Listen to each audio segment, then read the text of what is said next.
Good afternoon to everyone here. My name is Amy Paris. I'm a product manager and policy expert with the U.S. Digital Service. I'll be serving as MC today. So thank you so much for joining us. I'm going to have to Alt-Tab to get to the next slide. There we are. Here's our presentation, Delivering Equity. So you're seeing here we're three very different teams. We've got folks from Ad Hoc here, the City of San Jose, and the U.S. Digital Service. So city government, non-government entities, and the federal government. But we're all here for a united common purpose, which is to deliver more equitable government services to the people we serve. And look, this isn't easy stuff. I don't think it was easy for any of these teams. And it can require a lot of investments of time and money and emotional energy.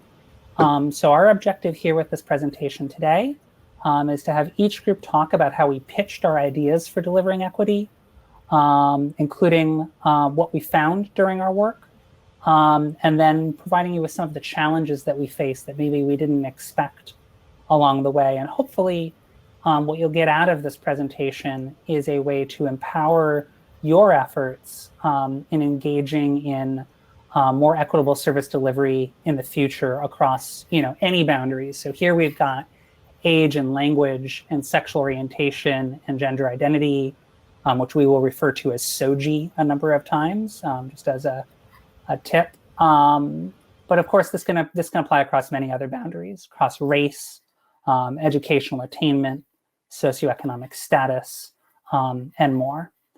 So we'll be presenting in the order you see on the screen, with the Ad Hoc team kicking it off first. We'd like to ask you to please enter any questions you have in that Q&A box to the right-hand side of your screen. And when you do so, please let us know if your question is for an individual by name. So hopefully you should see our names on the screen. Or if it's for an individual team, say this is for the Ad Hoc team or the San Jose team, etc. And we'll try to save as much time for Q&A as we can at the end of the session. So first up is going to be Adam Motawala from Ad Hoc. Adam, please take it away.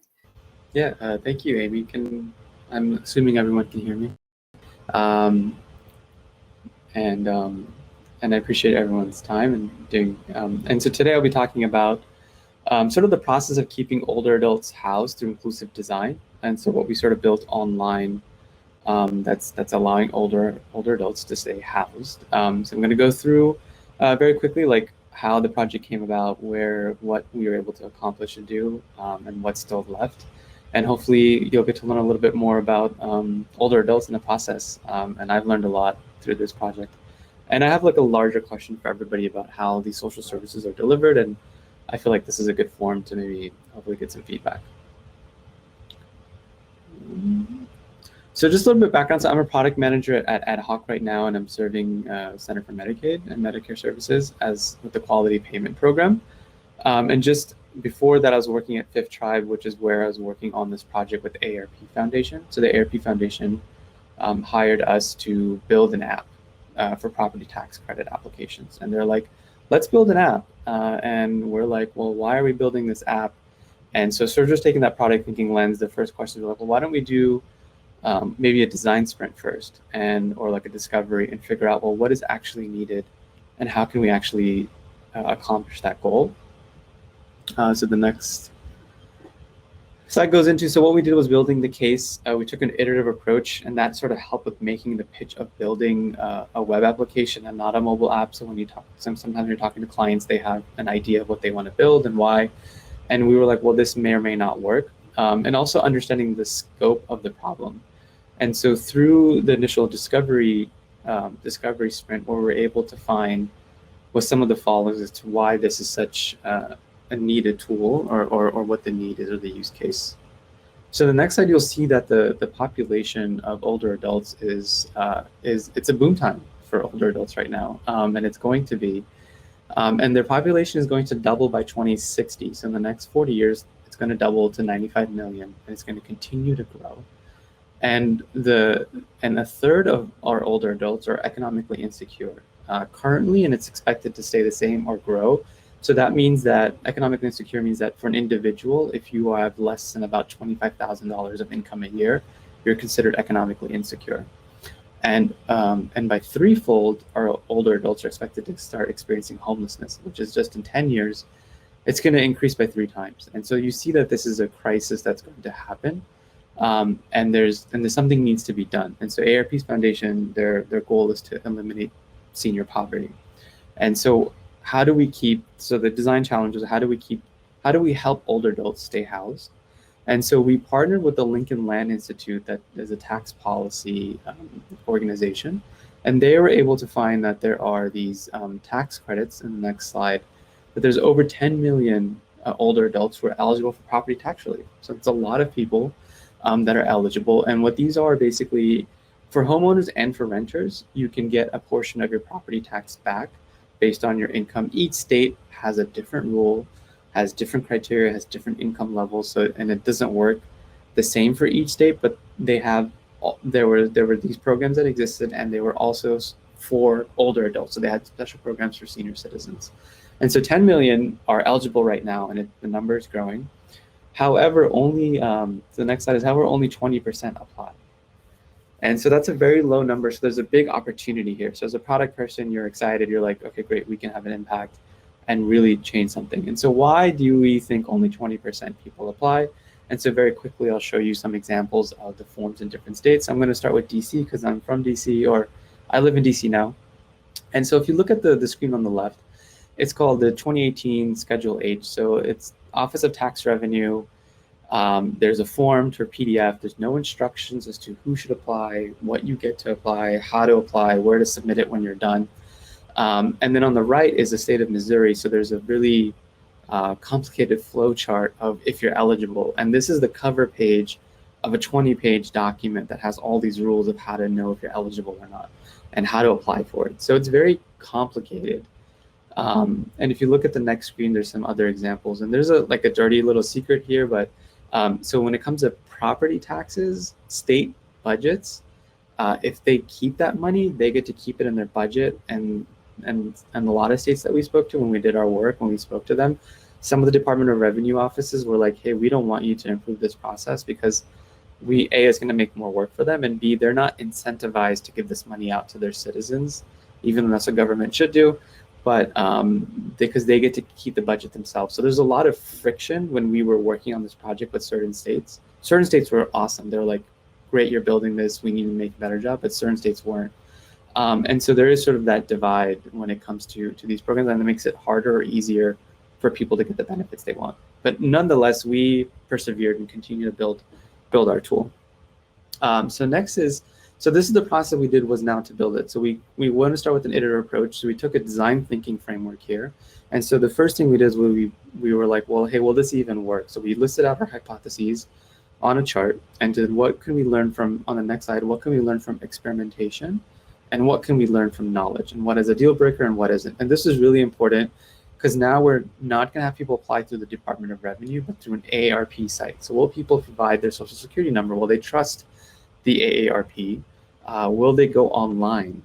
Will people qualify? How many states will participate? And so we listed a bunch of these hypotheses together and figured out what we need to experiment to sort of de-risk if this thing could even work or not work.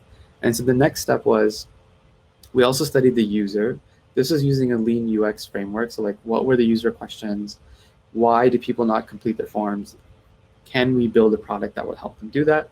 And how can we get people unstuck? So then in order for us to do that, we needed to go to the next slide is we did observations. So we went to 3 states, including DC, Maryland, New Hampshire, and we did, in-person interviews, observations, and we just studied the users and asked them, how do you use the internet? How do you use a mobile phone? Do you do banking online? Do you shop online, or do you just browse the web? And this sort of told us, well, like, what are people comfortable with and what we can introduce to them when it comes to this application. And we also try to have extremes. So we had people who'd never used a mouse before or a computer. And we had people who had different language backgrounds. English is not their first language. Next. And then we empathize with the users. We try to fill it out for myself, like, or me and my team. And so like, why is it so complicated? And we sort of try to do the forms ourselves to learn what are the issues. And the next step was then we wanted to generate insights.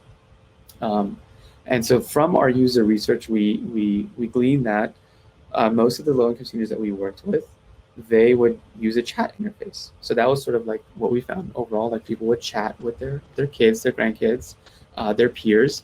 Some would use banking, some wouldn't. Some would use apps, some wouldn't.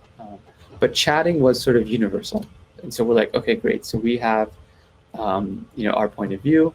We're going to build a chat-based tool. But to do using that iterative framework and using sort of a de-risk model, the next step was we built a prototype that had a chat framework. So it's the screen on the top right. And so that's using, those are just interactive mockups we used in Vision. And we found that, okay, there's a 10% pass rate. So it didn't work. People got stuck on the first or second screen. And so we were like, that doesn't work. Another insight we had was Alexa. People liked Alexa a lot. We didn't get a chance to prototype an Alexa tool, but that's further in the roadmap for this project. But then we built other forms, and you see the one that had an 80% pass rate. So are you a homeowner or renter as example? So basically taking the burden of the eligibility complicated user flow and putting it into simple questions like, are you a homeowner? Have you lived here for 12 months? Is your income lower or higher than $25,000 a year? Very simple questions, making it easier for the user to go through the tool. And that had an 80% pass rate. So once we were able to get a proof of concept, something that worked, then we went ahead and started building it out. So I'll skip through the details. This is just a summary of what worked. Go to the next slide. So then we wanted to be able to make sure that this is scalable. So if you go to the next slide, so what we did was we built a tool. So the base layer is basically this eligibility application that has like the components of going through a user flow, having form elements, and then for each specific state, we just changed the business logic and added on top of that, and that allowed us to very quickly in a week or 2 weeks deploy a new tool for a new state. And each state had different business rules, different income requirements. They defined AGI a little bit differently, which is their sort of gross income. And so we were able to very quickly just build new tools for different states. And so this was a scalable sort of stack that we had that allows us to go very quickly. And also a question that will lead into my next question later. And so the impact that we've had so far on the project is that we've had, in the next slide, we've had 15 plus states using the tool or participating, and that's growing. And over $7 million has been refunded through this program to low-income seniors. And so it's been a good ride so far. And this is some of the user interface that you see on the left side that we've built compared to what they had. And so this model seems to be working really well. And so what's next is, doing some like OCR so people can just take a picture of their IDs and their tax forms and it implements straight into the form. So it's quicker, besides it's still a manual entry. So those are some of the things that will come later with this project on the roadmap that we had defined. So really quick, what's next? The next couple of slides, I wanted to ask the question, can we productize eligibility-based services in general? So on the left, you see a bunch of government services like unemployment insurance, Medicaid, SNAP, property taxes, which I just showed you. You have rental assistance forms that's happening with the CARES Act, vaccine eligibility. They're all sort of these, eligibility and application forms, and there's so many more that each state has. And what happens is, so if you go to the next slide, each state builds their own system from scratch, from my understanding right now. And so those are six applications I just showed you times 50, so you have like 300 independent IT systems being built over and over. And so I was able to get some data around the unemployment insurance in the next slide, and you're seeing that this is costing taxpayers and states a lot. So California spent $159 million for the unemployment insurance system. Florida spent $70 million. Pennsylvania spent $110 and didn't work. And I was able to find some data. So the Lyft app, their engineering team in 2019 was $177 million. And so that's just to give like that comparison. And so my question is, we have some models. So can social services look like, can they look like one of these projects? And we go to the next. And what I mean by productizing, there's a question there is like, so you have like a Salesforce model, which is kind of like what we used for the property taxes. Like we had our database, you can say, and then for each state we integrated with that state's logic. So yeah, it took a little bit of time and a little bit of work. It wasn't right out of the box, but it was much cheaper than for each state to build their own system. The other model that's kind of similar is like TurboTax. It works with the federal government e-file system. It has their federal system, and then for each state, it has a different tool or a different system. But it's not. They're sharing their components throughout the experience, and they're not building an independent system every time.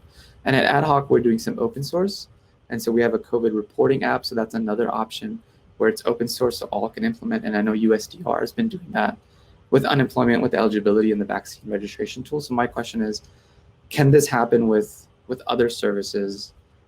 Does it make sense? And if it does, like, why isn't it happening, or how do we make it happen? But yeah, last slide is just a summary of what I learned. What we learned, we start with the right questions is really important to figure out what the users really need from a product frame.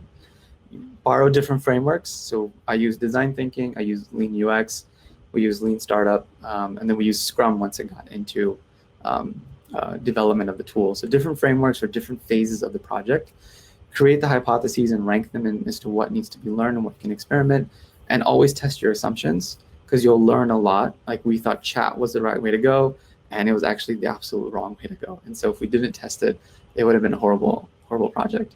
And yeah, just using a lean approach throughout the product journey is sort of just what we use. Thank you. Thanks so much. And as a reminder, folks, if you have any specific questions for Adam that you want to see answered at the end of this, please put them in the Q&A and make sure that you label them either as for him or for Ad Hoc, and we'll try to get to those questions later on. Up next is the San Jose team. So they'll be presenting on delivering more equitable services based upon language. So Julie, would you like to take it away, please? Yeah, thanks, Amy. Unfortunately, Herman has not been able to join. He's struggling to get in, so Arti is going to take over some parts of his presentation. But yeah, I'm very excited to be here today to share the City of San Jose's work building a custom city-trained language translation tool. Our goal is to deliver more inclusive government services by removing language as a barrier for non-English speaking residents. My name is Julie Kim, and I'm a UX designer and researcher with the city's Information Technology Department, and I'm here with Arti Tangri. Hi, I'm Arti Tangri. I'm a data architect with the City of San Jose, and I'm also the technical lead in supporting the 311 work with the city. So to begin, I wanted to share a bit of background about San Jose. It is home to a little over 1 million residents, and we are also one of the most linguistically diverse cities in the country. 57% of our residents speak a language other than English at home. And according to census data, about 1 out of 5 residents has language limited proficiency in English. Spanish is the most common language spoken by a non-English speaking resident, followed by Vietnamese. And studies show that language barriers limit access to resources that are critical, such as healthcare, jobs, education, and social services. I wanted to share one recent personal example involving my mother, who is a San Jose resident and not comfortable speaking English. She was sick with a low fever last week for several days, and I suggested that she let her doctor know. She procrastinated on it. I wasn't sure why. Finally, we sat down together. She asked me to translate and write down a detailed account of all of her symptoms. She ended up forwarding the written note to her doctor, and according to her, interacting with her doctor is difficult. She'll avoid it as long as she can.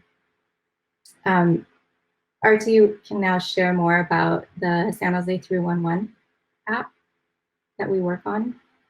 Yeah. Next slide, please. So San Jose 311 is our digital platform for receiving requests for city services. It's our omni-channel. We are trying to provide an omni-channel experience through the San Jose 311 platform.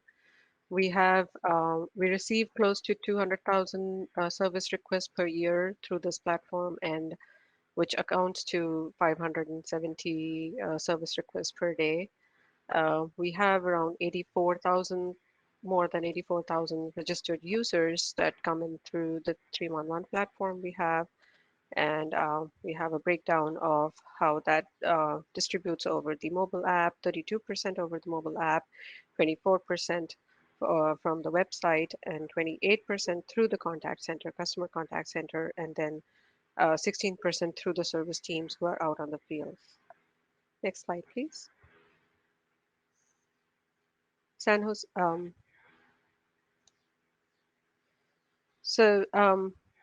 San Jose 311 was only available in English when it was launched back in 2017. We've been researching on some of the machine translation tools to use so that we could offer the platform in multiple languages. The user research was done that showed us that there are barriers to low income and non-English speaking residents for using San Jose 311, and that's why the language translation had become a priority for us. The IT department released an out-of-the-box Oracle language options, but it had to be removed after a few days because the translation was considered offensive for residents, and so that did not quite work out. So moving on to the next slide.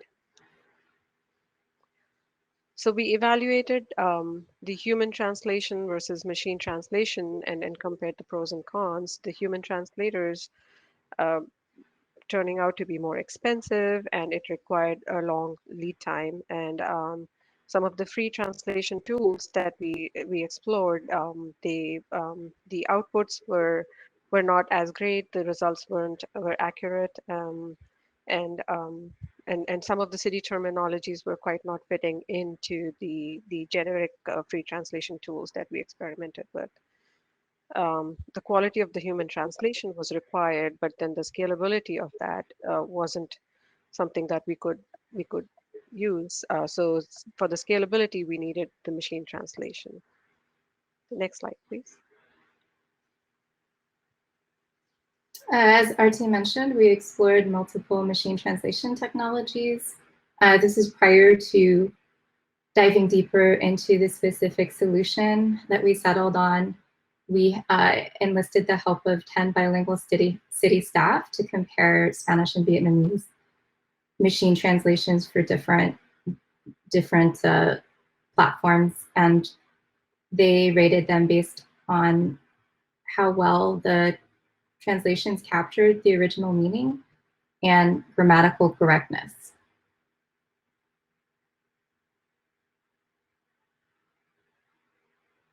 So we settled on AutoML, which is a machine translation tool that we were able to customize. It is a Google product, and we were able to train it with words and phrases specific to the city context. And we were also able to train it so it reflected regional dialects that were unique to our local Spanish and Vietnamese speaking communities. The effort looks like it took from about February 2020 to November, what is that, about 9 months from inception funding approval to launch. Between all that, we released a proof of concept in Spanish.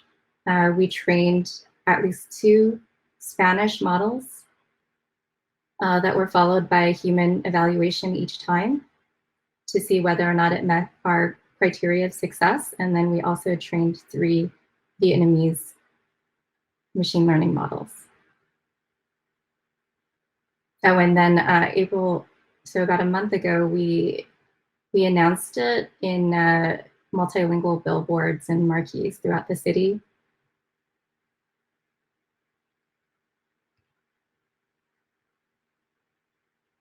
The end result of our work is that we created a machine translation tool that human evaluators rated much better than free Google Translate.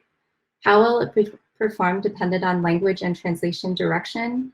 For instance, our machine translation was rated over 50% better than Google Translate for translation direction that went from English to Vietnamese. Meanwhile, Vietnamese to English rated much lower for both our custom tool and free Google Translate. Next slide, please. To explain more about our methodology, we enlisted the help of 20 human evaluators. They were a combination of bilingual city staff and some volunteers from our local Code for San Jose brigade. We collected 100 source sentences that were realistic based on use case and then ran them through our machine translation tools. Free Google Translate served as a benchmark for us to compare our results. Human evaluators rated translation for both consistency with original meaning and grammatical correctness. A final rating required agreement between at least 3 out of the 4 evaluators. Next slide, please. We learned a lot through this process. We tried, but were unable to connect with any other government agency that was building a similar tool or had built a similar tool. That's why we had to rely a lot on secondary research like obscure academic journal articles. Early on, we assumed that machine translation works the same for all text, that we needed a minimum of 10,000 training pairs to build a quality translation model. And like many others, we assumed that machine learning and AI was mostly hands-off and didn't require many humans during and after deployment. Next slide, please. We are surprised to learn that spelling errors, idioms, and slang are difficult for machines to comprehend enough to translate. We also learned that some words like graffiti and fire hydrant simply didn't exist in Vietnamese. We found out that machine translation generally performs much worse for Asian languages. And meanwhile, we were relieved to find that we could reach our definition of done through far less than the 10,000 sentence pairs we thought we originally. We were also surprised by hands-on the process was to build and maintain a machine learning model. It took many hours for a human to clean and collect data, and the humans also needed to train a model every time. Next slide.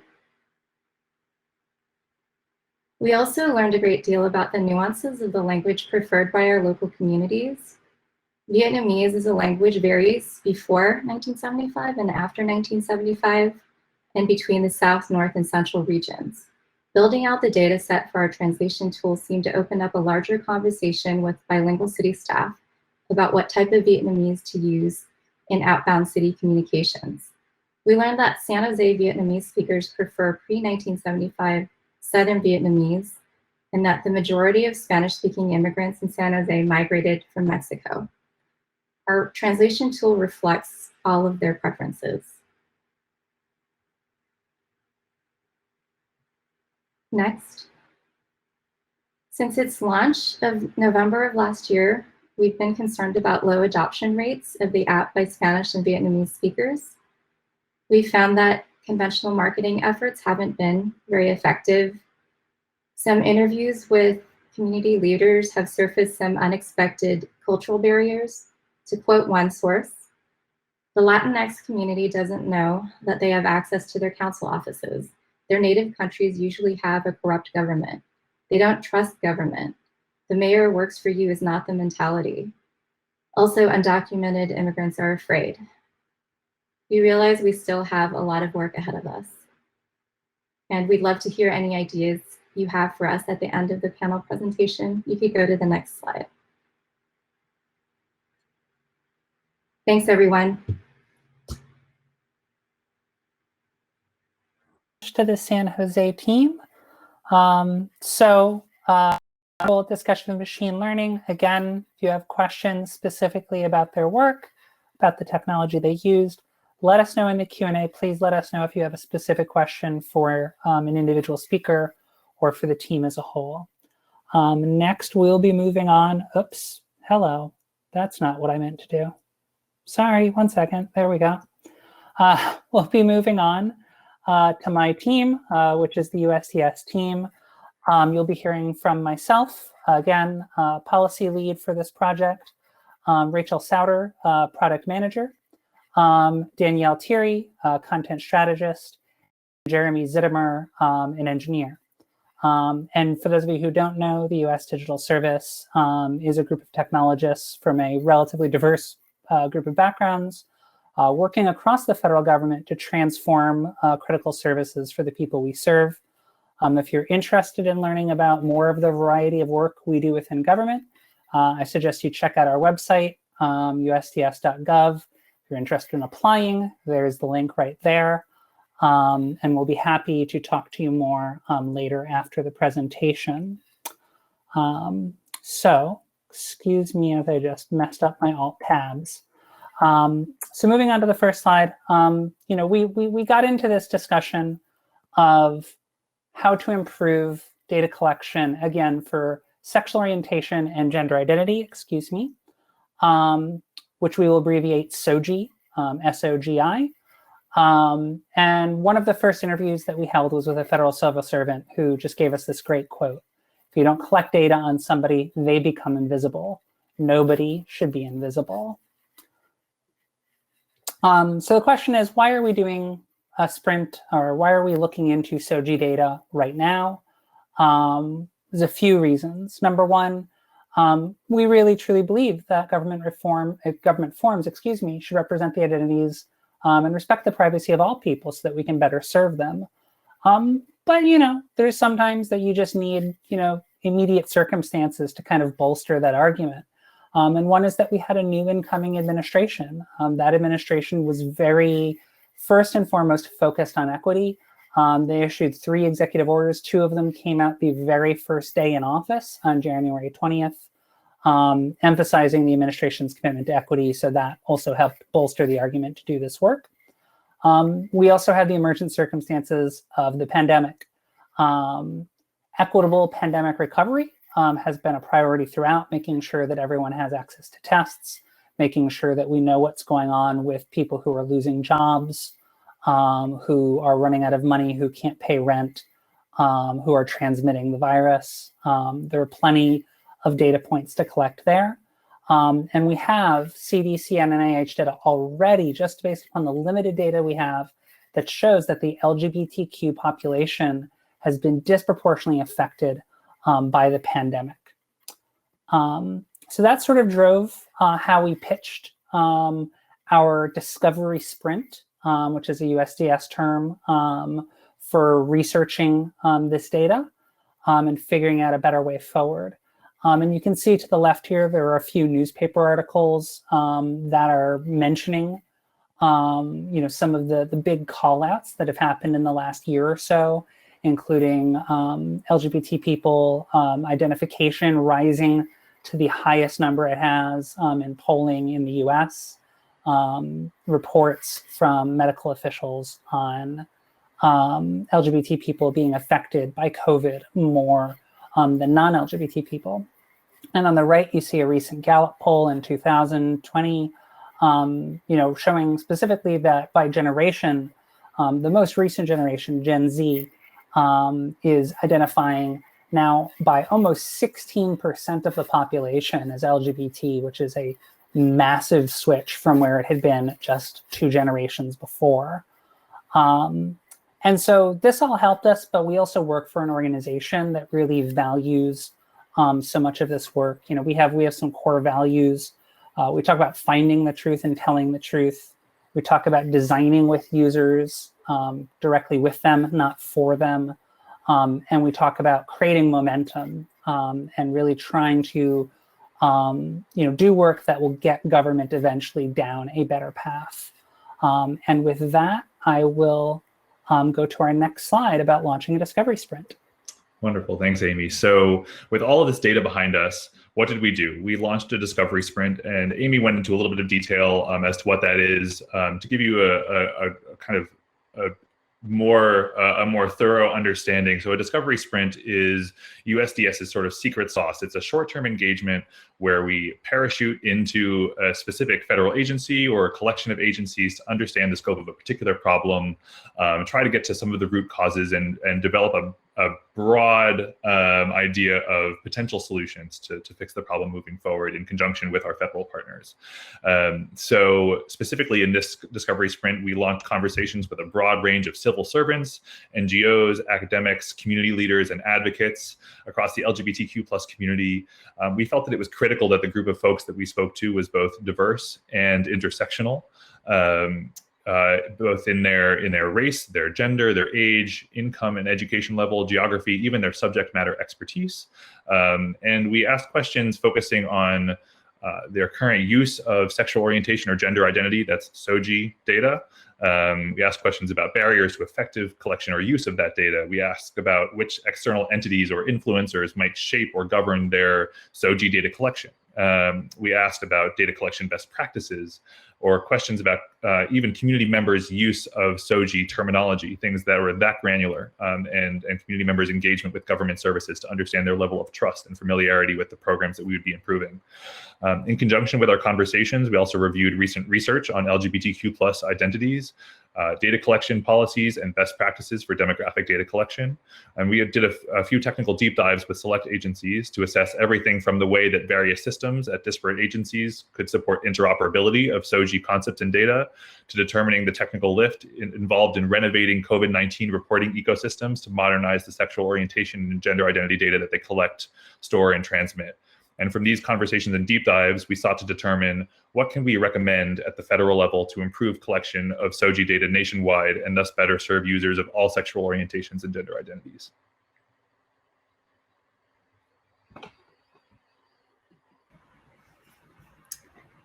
Local, state, tribal, and federal agencies currently use sexual orientation and gender identity, or SOGI data, to plan and fund government programs and policies to ensure that they fairly and equitably serve all people. These statistics also help to enforce laws, regulations, and policies against discrimination. However, the country's two largest economic surveys, the American Community Survey and Current Population Survey, have no way to identify transgender or bisexual people at all. To better serve all people, we need to adopt a whole of government approach to SOGI data collection. And to understand how to get there, we had a number of guiding principles. First, do no harm. Federal policymakers have a common need for SOGI data collection guidance, and federal statisticians and agency officials have a need for some level of standardization in SOGI data reporting. But we also need to remember that LGBTQ plus communities have historically been harmed by their government. The burden is on government to restore the trust, so the government must consider how sensitive information is used, shared, and stored. Next, design with people, not for them. Like all communities, the LGBTQ plus community is not a monolith. People across the country are varied in their approach for how they label their sexual orientation, biological sex, and gender identity. And these concepts and terms are always evolving. For example, I'm saying LGBTQ plus, but not everyone prefers that term. So federal agencies want to build additional capacity for human-centered design and inclusive user research. And we need to also be agile in our approach so that we can quickly adapt to changes or new information. Finally, we must ensure transparency and understanding whenever we ask for sensitive information.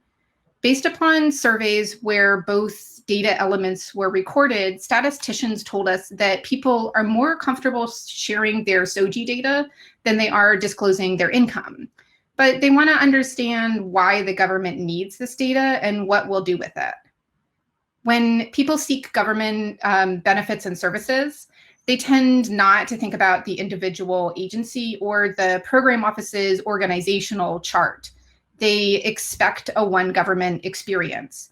So it is frustrating when an address change at Social Security Administration does not trigger an address change at Veterans Affairs.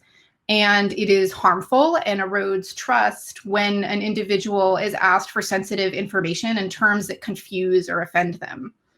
Many people are eligible for government benefits and services that cut across federal agencies and programs. So there's clear evidence for the benefits of taking a whole of government approach to collection of SOGI data. We wanted to share some of the key challenges that we faced in the sprint, both our internal challenges as well as some of the challenges that we surfaced when we were talking to community advocates, non-governmental organizations, statisticians, and researchers. First, we started this 2-week sprint with the goal of connecting directly with end users to gather more insights. However, we quickly realized that we did not have the ability to offer compensation, and we wouldn't be able to ensure that we would be able to interview enough people to really get enough diverse perspectives to create meaningful insights. So we pivoted to ensuring that we included, as Jeremy mentioned, a diversity of organizational perspectives. And this allowed us to really focus on identifying some of the higher level findings and areas of need while ensuring a broader intersectional focus. I'm going to go into just a few of the broader challenges that surfaced up around how to best collect sexual orientation and gender identity, or SOGI data. The first is relevancy and value versus burden. So collecting any data comes with a burden, and even more so when it's sensitive data. There's the burden on the individual of asking them to provide the sensitive information. And there's also the burden of updating gender data fields to keep pace with evolving terms. And that's much more complex, as we've been talking about in the federal government with many interoperable systems. As our quote at the beginning of the presentation speaks to, the goal is to ensure that everyone is visible to their government so we can serve them better. So there's always a need to balance where information is relevant to achieving that goal with the burden of collecting that information. As Rachel spoke to, there is privacy and protection, as with any sensitive data, that comes with risk, and it needs to be paired with opt-outs, informed consent, and strong privacy and non-discrimination protections. Sensitivity and intersectionality are incredibly important in collecting SOGI data. And yet, as we talked to researchers and statisticians, really became apparent that we need to balance this with data standardization, interoperability, and the evolution and translatability of SOGI terminology, which can be quite complex. For example, just a couple of things that arose during the sprint. Many of the people that we talked to raised the question of how to best ensure that forms are inclusive and understandable to everyone who needs to use them. So for example, a term that can be affirming to one person can be offensive to another, and that can depend on factors such as age, area of the country, or a way a term is translated into another language. In addition, many people may not understand the definition of some terms. And when we're talking about federal forms, there is a huge variety of people who are using them to access their benefits. This can lead to inaccurate answers that can actually harm the ability to understand and prioritize the needs of people in the LGBT+ community. Two examples are adding a write-in option. We all went in thinking that this is, one of the best answers. And while it is affirming and valuable and gives people the opportunity to identify it themselves as they see fit, one of the other benefits is that it can also help to surface increasingly common terms for researchers and civil servants to help them better understand evolving terminology and needs. However, it can also be more difficult to disaggregate and standardize data. Same with multi-select forms, another very affirming and flexible option that can bring a risk of skewing data from underreporting or overreporting. We have shared our findings with USDS leadership and other senior government officials, and we're very excited to continue moving forward with this work at the agency level. So we'd love to answer any questions that you may have in a moment. Thanks, Danielle, and thanks to all the presenters I think we all did a great job of keeping on time, or at least if I do say so myself. One last note I'd like to make, the federal government is a very large body, you might be aware. We are very deliberative, and sometimes that's a good thing. We want to do no harm in this work. We do not want to engage in that is going to actually end up harming the people we serve more than helping them. And that's why I think, getting this information out there within government exactly mirrors really what USDS tries to do, which is to build that momentum and drive towards better outcomes, hopefully in the near future. So with that, I'm going to look at the Q&A and see what people have been saying. There are a number of questions. Some of them have thumbs ups. So I guess for right now, I'm going to go with, there's one that has more thumbs ups than others, and then I will also start to ask more questions because I want to make sure each team gets a chance to ask and answer questions. So the first question is for Adam. The question is from Brian Wu. Brian asks, how was the tax credit tool marketed, and what was the most successful method? Hey, Brian. Thanks for the question. So AARP they have a really strong ground game, and they have a very good marketing arm. So they leveraged their network in terms of like email, mailers, and they also are part of. They're part of this IRS system where it's for free tax filings, and so they had basically senior centers and they had state chapters. So they get marketing through that. So they're kind of unique that they're such a large organization. So they have a lot of marketing arms. One thing that also worked well was that they partnered with a lot of nonprofits that also worked on housing or residential needs, and people started using our product for that. So it's not like a startup in that regard.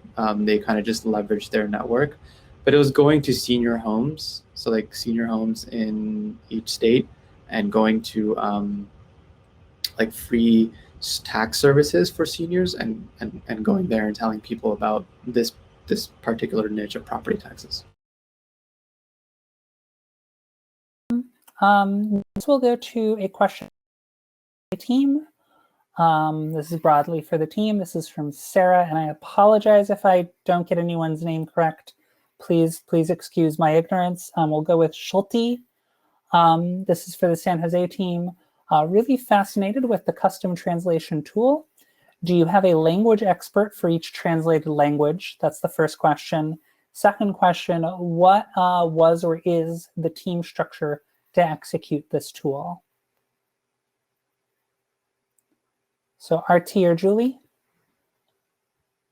Yeah, thanks for asking that, Sarah. We have certified bilingual translators on staff. They're sort of scattered throughout every department, and honestly, this was a big challenge for us because many of them were occupied with COVID-related emergency operations work, which is why we ended up having to engage some Code for San Jose volunteers. But it was a lean operation, and as far as a language expert, we were turning to the certified bilingual staff for the most part. Julie. So let's see, if we're being even, I guess there's now a question for our team, which we are now the SOGI team, which I'm all for. I'm interested to know if you've thought about not only the technology side, but in the educational side of training data collectors on sensitivity, youth protections, or basic knowledge. I will take the second half of that question if, Jeremy, you want to take the first half.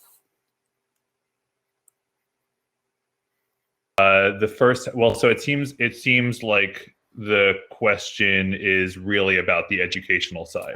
Oh, fair enough. Yeah. I didn't know if there was extra about the technology side you wanted to add, but I can, Rebecca, feel free to chime in if I've misinterpreted, but I think you're asking about the education side. Yeah, please let us know if for some reason I'm misinterpreting. All right, side. Yeah, there's a lot of work that needs to be done here. There are some groups that are exceedingly good at this already. There are groups within government that are already doing some of this work at the state level on sort of a voluntary basis.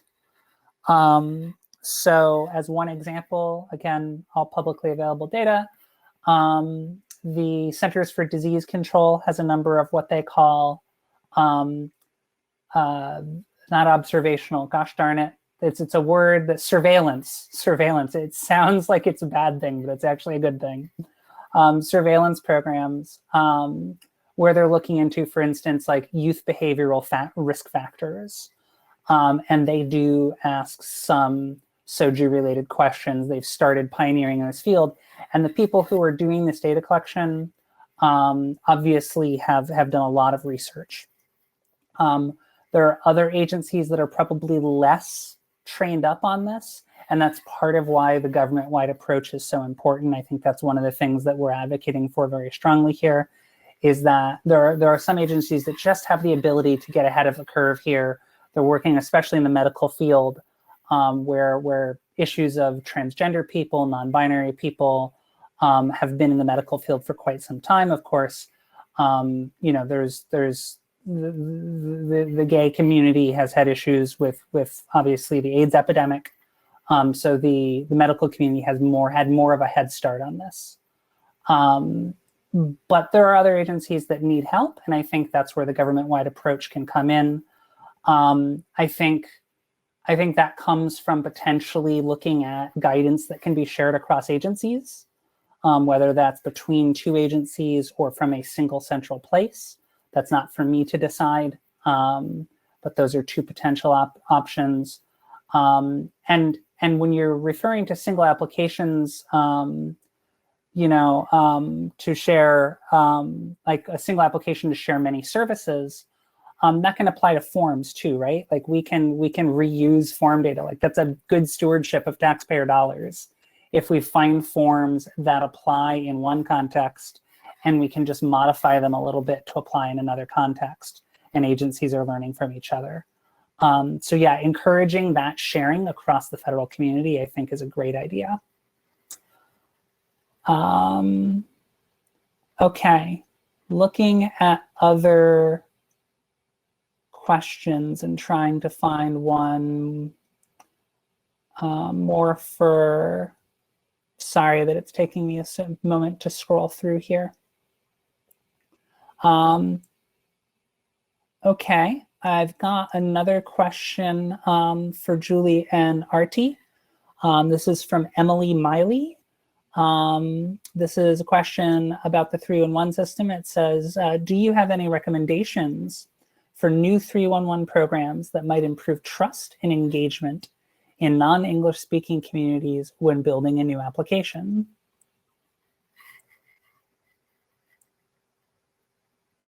Artie, were you interested in taking that one? Yeah, I think so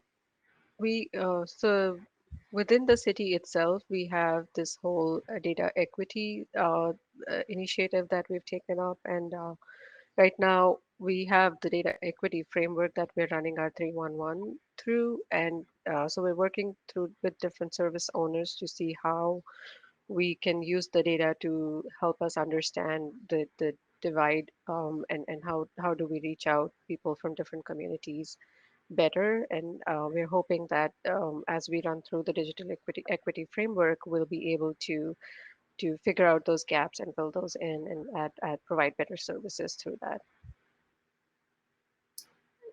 Yeah, I would add from a different perspective that really reaching out to the trusted messengers of the monolingual communities, be it, I don't know if it's churches, community groups, businesses, food banks. So establishing them, and then yeah, we've just reached some challenges with marketing, because many of these communities are best reached actually in physical locations. So it is harder with COVID, but we are talking about holding virtual workshops. I mean, yeah, I think it's really just a lot of building on community partnerships or forming them in order to build trust with these more marginalized communities. Thanks, Artie and Julie. Next, we've got a question for Adam. I'm going to raise my hand and say I'm abusing my moderator privileges just a little bit, because I actually have the same question. So this question is from Lori Merrill.